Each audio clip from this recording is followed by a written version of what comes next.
But a great place for work to be done, especially for the youth, is the church. Now, y'all know I have a love and hate relationship with the church because I think the church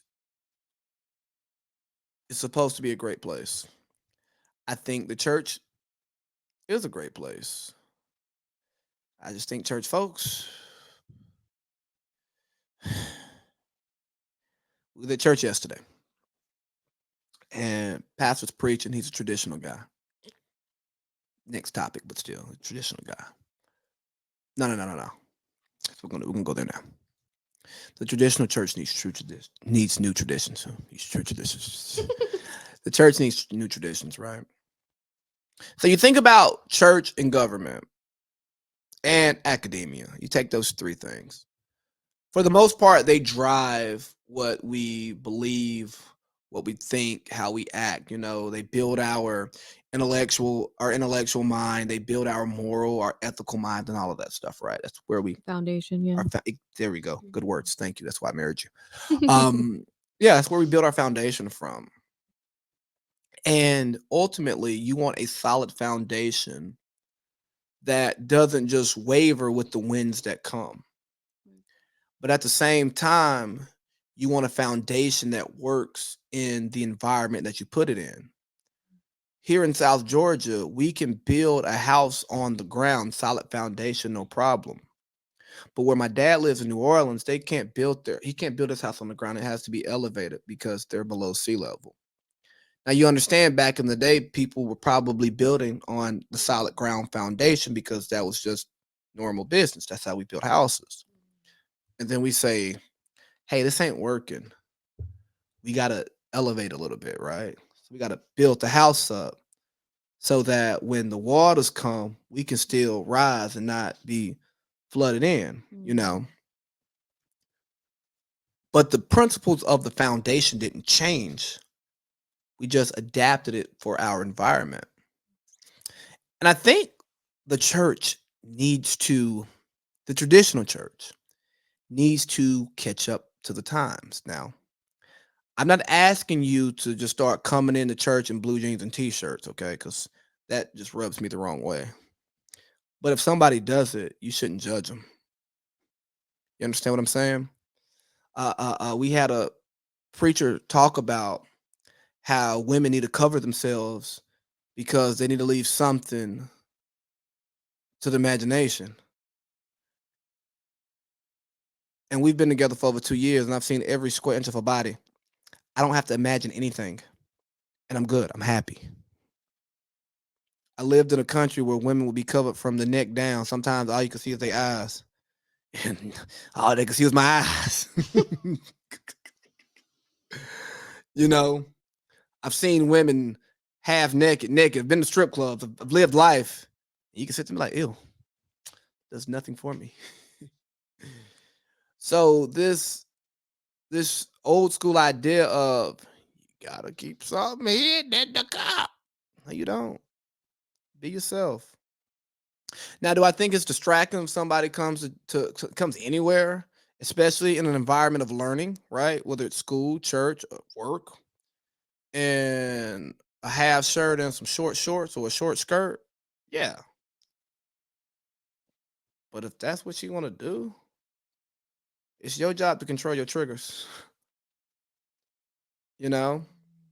And I talked about it on here before where the church doesn't necessarily want people to take in ideas that go against the church. No. You want believers who believe in what you're offering because they truly believe it, not because it's all they know. Like you should encourage your believers to, for one, read on their own, ask questions, explore the Bible, but also explore different trains of thought. Because if it's meant to be, it's meant to be. And the goal is to save everyone, but we know we can't save everyone. And we got some people who've only consumed one thing, one train of thought, and they still ain't gonna go own the glory, you know? So I think that I said what God has not given us a spirit of fear, but the Mhm. church has.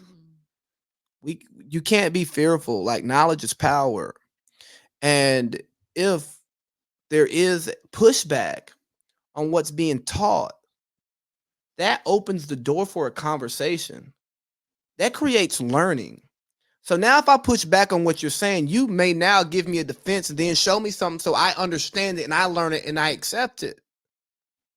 But if you say, I said what I said, all right, I said what I said too. Who knows more? Make me understand why. I tell you, me and my mom, one of the biggest reasons why we'd argue is because she would say something and I would say, well, prove it to me. No, no, prove it to me. Like you want me to believe what you believe. Show me why I should believe it outside of you just saying it. Sometimes she proves it to me. Sometimes life proves it to me. And I go, hey, you were right. Well, I told you. Yeah, I know. But words is cheap. You know what I'm saying? Like, just show it to me. Sometimes she be wrong. I'd be like, see, I told you. You couldn't prove it. It can't be proved because it ain't true. And it's a back and forth thing. So we can't be afraid of debate. We can't be afraid of being challenged because that speaks to insecurity. And I think if you're trying to sell somebody on adopting a belief system that's going to get them eternal life, that's going to make them have to develop a level of discipline that goes counter to our culture, I think you should have real buy-in and not just fear. I think you should have people who want to be here, right? They ain't even got to want to be there. They got to want to be there. Because at one point, I didn't know that if I wanted to get married, but I wanted to want to get married. Like I had the desire to get married, but I didn't know if I had the discipline.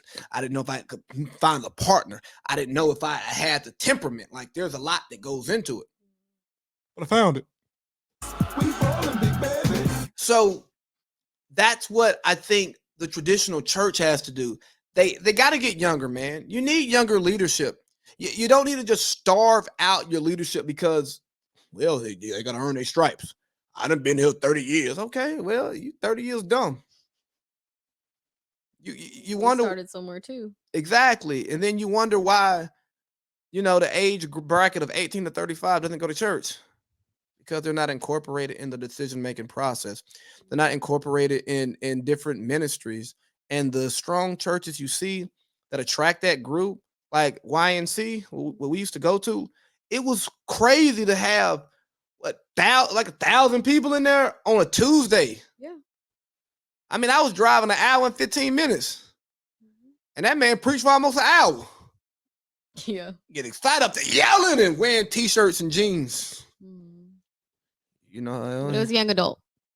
So you gotta kind of Yeah, you can wear polo. You can wear polo. You can wear polo and some slacks and some Sperry's. You know what I'm saying? You can go like a little cash. This man looked like he just woke up and had to go to the grocery store. But nonetheless, like I make those jokes, but it did not stop me from getting the message because I've been to traditional churches. I've been to non-traditional churches. Now, some of the non-traditional churches, they be a little bit too far out there, and hey, bring y'all back in a little bit of tradition, a little bit of tradition. But I also think that we just got to make sure that we are meeting the people where they are. Because if you get so caught up on the people meeting the church, where the church is at, well, hell, if they don't know about the church, they haven't been in the church, and they're on their way to hell, and you don't want to go meet them, that's your problem. It ain't the people's fault. It ain't the people's job to seek out the church. It's the church's job to seek out the people. And I think the church falls in love with itself so much, especially when the money coming in, that they forget that they're for the people. Right. Someone said that about the government. Conversation for another day. But again, the church needs to go meet the people where they are. If the people are in the streets, hey, church, you get in the streets, baby. You know what I'm saying? The young folks wearing tight clothes. Hey, take off that big ass suit. Well, that's why I said it was a young adult. So like you can kind of like fit in and make them feel a little bit more comfortable and not feel like they have to change the way they dress in order to come in to feel like Well, what don't they say come as you are? Ain't that somewhere in the Bible? Mm-hmm. Maybe we should put that like in every church. Like on the little, I had a little thing outside that you drive by with the little quotes. Yeah, but you just said that you don't want jeans and a tee, but come as you Yeah, are, no, no, I but would be coming in with leggings and a t-shirt. look, you're right. I sound a little bit like I'm talking out both sides of my mouth. Yeah. It don't sit right with me. But Come as you are. no, no, I'm saying like for me, Mhm. when have you seen me in a house of God in sneakers? Never. Ah, you seen me. We took a picture one day. Um, Oh. but like I still had on like khaki. Rare, yeah. Still I don't khakis and a button up, right? Mhm. Like there's just something about wearing some of the best, like my best to the church, right? And that's for me personally. That's what I do. That's how I was taught. But that's the standard I hold myself to. And even though I'll see something that kind of like,